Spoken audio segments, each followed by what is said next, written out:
So before I explain what is V8 isolate, it is important to know what is V8 first. So V8 is basically Node.js engine created by Google. So V8 engine allows you to execute JavaScript code. Okay. So if you want to run any Java application, you will need Node.js engine, that is V8. Okay. But problem with this engine is that it is heavy. It needs a lot of memory and it also needs a lot of time to start.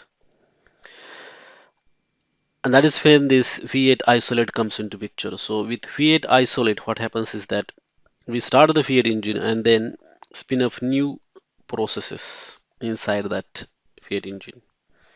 And these processes are V8 isolates, say isolate 1, isolate 2, so on and so forth. So basically, in the same engine, there are different isolations.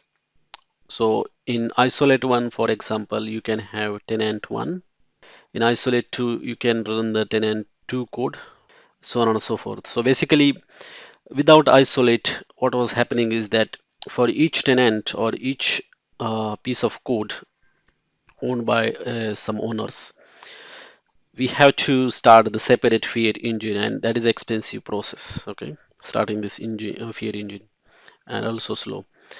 And that's why this we use this isolate, Fiat isolate. So basically, it allows you to run multiple JavaScript code in a sandbox environment, kind of sandbox environment, in the same engine. That is very important thing to note here.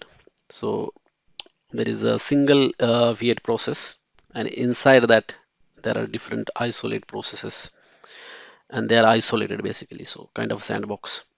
They don't share memory, okay, but they can communicate with each other through the JSON or other external mechanism.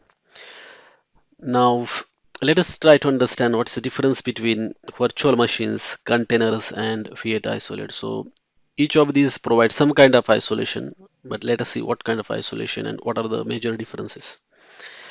So as you can see, startup time VM takes seconds to start.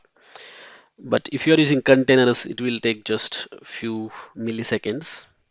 And Fiat isolate is pretty fast, just less than 5 milliseconds. So you can see that, let's say if you want to run any JavaScript code, what you will do, you will need a machine, right? Either a virtual machine or a container. So if you go with the virtual machine, what will happen is that it will be slow. If you go with container, it will be a little bit faster. But if you go with Fiat isolate, that will be pretty fast.